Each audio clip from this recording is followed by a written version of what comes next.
नमस्ते एवरीवन, मैं आज बनाने जा रही हूँ साबूदाना की खीर। मैंने 1 कप साबूदाना लिया जो मैंने कटोरी में डाल लिया है। देखिए किस महीन वाला साबूदाना है। मैंने इसको अच्छे से धुल लिया है। देखिए आधे घंटे पहले मैंने भिगो के रख दिया था। देखिए कितना अच्छा खिला खिला साबूदाना हो गया। ये सारा पानी अब्जॉर्ब कर लेता है। अब मैंने एक पैन लिया हुआ है। पैन में अब हम डालेंगे 1 चम्मच घी। ये पैन भी हमारा गर्म हो गया है, घी इसमें मेल्ट हो रहा है। अब हम अपना फूला हुआ साबूदाना लेंगे।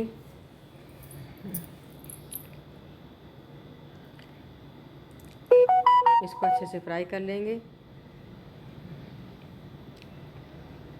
सिर्फ हमें इसको 30 या 35 मिनट के लिए ही फ्राई करना है, ज़्यादा फ्राई नहीं करना है, जिससे इसका पानी एब्जॉर्ब हो जाए। साबूदाना हमारा देखिए फ्राई हो चुका है।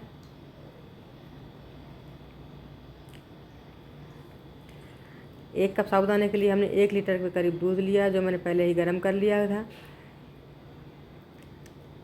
अगर आप कच्चा दूध लेंगे तो वो फट भी सकता है और जम भी सकता है, इसलिए कच्चा दूध नहीं लेना है। दूध को पहले गर्म कर लेना है। गर्म दूध डालने से इसमें अच्छे से तुरंत ही उबाल आने शुरू हो जाती है। देखिए मेरा दूध गर्म था, इसलिए अच्छे से उबाल आनी शुरू हो गई है। फिर हमारी पक रही है। अब हम इसको धीमा करके गैस को एक प्लेट से ढक कर रख देंगे।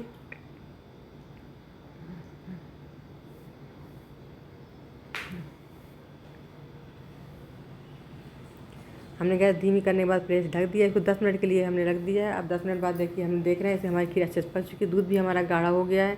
जो हमने 1 लीटर दूध लिया हुआ था वो लगभग 600 ग्राम के आसपास बचा है। 400 ग्राम दूध पक चुका है। हमारी खीर बिल्कुल रबड़ी की तरीके से बनेगी। इसमें हमने चीनी डाल दी है।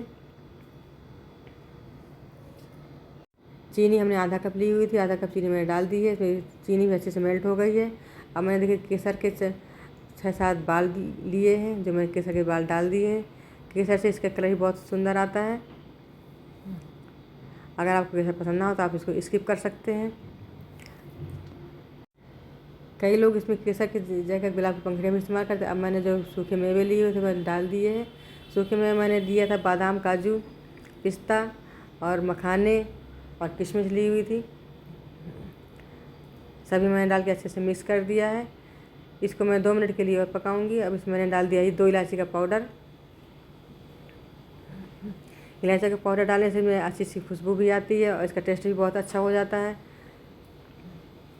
हमारी खीर पक चुकी है। मैंने इसको गैस को ऑफ कर दिया है। अब मैं खीर सर्व करूँगी। देखिए हमारी खीर कितनी रबड़ी की तरीके से बनी, कितनी बहुत ही अच्छी दिख रही है। खाने में बहुत टेस्टी और हेल्दी है। अब हम इसे सर्व करेंगे। देखिए मैंने एक बाउल लिया हुआ है। बाउल में अब मैं खीर डालूँगी।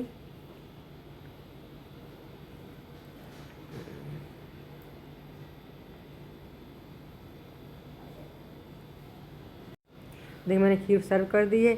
गुलाब की पंखुड़ियाँ अगर हम यूज़ करते हैं उसका टेक्सचर बहुत अच्छा आता है। अब देखिए इसमें जो मैंने सूखे में कुछ निकाल लिए थे वो मैंने डाल दिए हैं। हमारी खीर बहुत ही अच्छी दिख रही है। ये हम खीर अक्सर बनाते रहते हैं। कभी पूजा के लिए बनाई जाती है खीर, कभी हम लोग कन्या खिलाते तभी चावल की खीर या फिर साबूदाने की खीर ही बनाते हैं। आज मैंने साबूदाने की खीर बना के दिखाई है आपको। अगर मेरी खीर आपको पसंद आई हो तो प्लीज़ आप इसे लाइक करें, सब्सक्राइब करें और बेल आइकन भी प्रेस करें।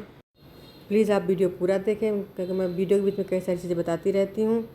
इस तरह के मैंने कई वीडियो डाले हैं, आप उन्हें देख सकते हैं। इसके लिए धन्यवाद।